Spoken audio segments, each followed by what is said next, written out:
pagi pemirsa, jumpa lagi bersama kami di Info Terkini. Berita utama kita datang dari dunia politik, yaitu tentang pemilu tahun 2024. Proses pemilu tahun 2024 tampaknya membawa banyak opini dan pro kontra mengenai siapa yang memimpin ke depannya. Pemilu tahun ini ramai dibicarakan khalayak umum karena terbentuknya kubu yang memihak pada siapa jagoan mereka. Pada momen ini banyak sekali isu-isu politik yang mudah diangkat sebagai bahan pembicaraan. Salah satunya bisa mengenai sudut pandang mahasiswa dan masyarakat tentang bagaimana proses pemilu tahun ini dan bagaimana hak angket berjalan. Selanjutnya akan kami tampilkan wawancara singkat dari sudut pandang mahasiswa dan masyarakat.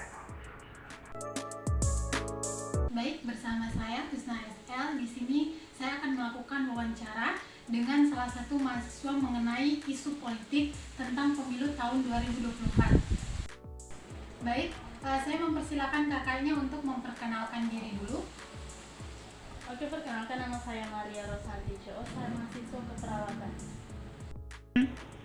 Baik, di sini saya akan mengajukan beberapa pertanyaan mengenai pemilu tahun 2024 dari sudut pandang kakak sebagai mahasiswa. Pertanyaan pertama yaitu, apa pendapat Anda tentang proses pemilihan umum tahun 2024 ini? Oke, baik. Proses pemilihan umum 2024 di Indonesia tampaknya dilakukan secara baik dan hati-hati. Pemilihan ini dirancang untuk memilih presiden dan wakil presiden dengan masa jabatan 2024 sampai 2029. Pemilu ini diatur dengan berbagai tahapan yang telah ditetapkan, bertujuan untuk memastikan pemilu berjalan adil dan demokratis. Baik. Selanjutnya yaitu pertanyaan, apakah Anda merasa pemilu tahun 2024 ini sudah dijalankan dengan adil dan transparan? Menurut saya pribadi, saya tidak mempunyai opini. Tapi menurut informasi yang saya dapatkan, pemilu 2024 ini berjalan dengan adil dan transparan.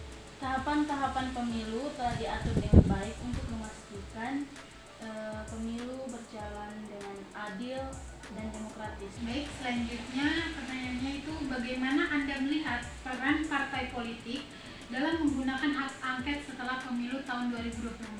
Hak angket adalah hak DPR untuk melakukan penyelidikan terhadap pelaksanaan undang-undang dan kebijakan pemerintah yang berkaitan dengan hal penting, strategis, dan memiliki dampak yang luas untuk kehidupan masyarakat. Partai politik menggunakan hak ini untuk memastikan pemerintah dapat menjalankan tugasnya dengan benar dan bertanggung jawab. Baik, selanjutnya yaitu bagaimana pendapat Anda tentang pentingnya partisipasi muda, khususnya mahasiswa dalam pemilu tahun 2024 ini? Oke, menurut saya juga sebagai mahasiswa, saya rasa mahasiswa itu sangat berperan penting di dalam pemilu ini. Karena mahasiswa itu generasi penerus bangsa. Partisipasi aktif mahasiswa dalam pemilu membantu membentuk pemerintah yang lebih baik dan masa depan yang lebih cerah untuk Indonesia. Baik, yang terakhir yaitu, apa harapan Anda terhadap pemerintahan yang akan terpilih dalam pemilu tahun 2024 ini? Baik, harapan saya itu mereka dapat bekerja dengan baik, mereka lebih bekerja secara positif, membawa perubahan positif untuk Indonesia dan lebih mementingkan kebutuhan masyarakat, dan mereka merealisasikan visi misi yang ada. Itu saja. Baik, terima kasih untuk partisipasi Kak Santi dalam wawancara ini. Saya harap juga dari pemilu tahun ini kita bisa mendapatkan banyak perubahan yang lebih baik. Dan juga saya ucapkan sekali lagi, semoga kita bisa sama-sama melihat perubahan-perubahan itu terhadap pemilu tahun ini. Terima kasih sekali lagi. Oke. Assalamualaikum warahmatullahi wabarakatuh. Perkenalkan, nama saya Windy Rizky Mustika, mengajak Ibu Nurul Uzmi untuk berdiskusi sedikit mengenai isu politik yang sedang marak dibahas, yaitu politik pemilu tahun 2024. Saya ingin mengetahui dari sudut pandang kakak sebagai masyarakat tentang hal ini. Apa pendapat Kakak tentang proses pemilihan umum pada tahun 2024? Ya, berdasarkan pendapat saya, pemilu tahun 2024 ini sudah sangat terbuka dan juga antusias dari masyarakat sudah sangat proaktif, sehingga saya merasa bahwa pesta demokrasi tahun ini sudah sangat berjalan dengan lancar. Pertanyaan berikutnya, apakah Kakak merasa bahwa pemilihan tahun 2024 dijalankan dengan adil dan transparan? Berdasarkan pendapat saya, setelah melihat antusias masyarakat tentang pemilu ini, saya merasa bahwa pemilu tahun ini itu sudah sangat transparan dan juga jujur. Kenapa? Karena sekali lagi, karena perkembangan media sosial, kita bisa melihat secara langsung perhitungan dari setiap KPU, setiap tempat pemilihan umum, serta juga kita bisa melihat langsung hasil dari perhitungan anggota KPPS secara live.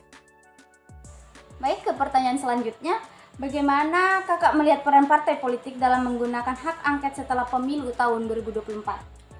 Menurut pendapat saya, partai politik yang melakukan hak angket itu boleh-boleh saja dilakukan. Kenapa?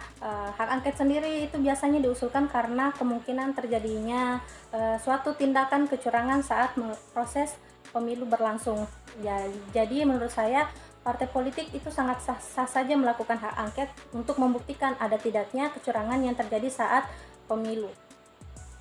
Baik, ke pertanyaan berikutnya, bagaimana pendapat Kakak tentang pentingnya partisipasi generasi pemuda dalam pemilu tahun 2024? Menurut saya, kita ketahui bersama bahwa peserta pemilu tahun ini dimayoritaskan atau lebih banyak berasal dari usia muda, yaitu usia sekitar 17 tahun hingga 20 tahun. Sehingga peran sosial media di sini sangat-sangat berpengaruh tentang antusias dari anak-anak muda sekarang yang sudah mulai melek tentang politik yang berlangsung di negara kita ini. Baik, ke pertanyaan terakhir, apa harapan Kakak terhadap pemerintah yang akan terpilih dalam pemilu tahun 2024? Saya sebagai mewakili masyarakat berharap pemerintah selanjutnya yang terpilih ini bisa menjalankan tugasnya dengan amanah dan juga penuh dengan kejujuran, dan bisa membawa negara Indonesia semakin menjadi negara maju dan juga semakin dicintai oleh seluruh rakyat Indonesia. Sebelumnya terima kasih atas partisipasi dari Kakak Nurul yang sudah hadir dalam diskusi kami kali ini. Saya ucapkan wassalamualaikum warahmatullahi wabarakatuh. Ya, pemirsa, demikianlah hasil wawancara kami bersama dengan tokoh-tokoh masyarakat terkait dengan problematika pemilu yang sedang terjadi saat ini. Tentu menjadi harapan kita bersama bahwa hal ini dapat berjalan dengan damai dan memperoleh hasil yang sejujur-jujurnya. Demikianlah yang dapat kami sajikan. Sampai bertemu di info terbaru selanjutnya.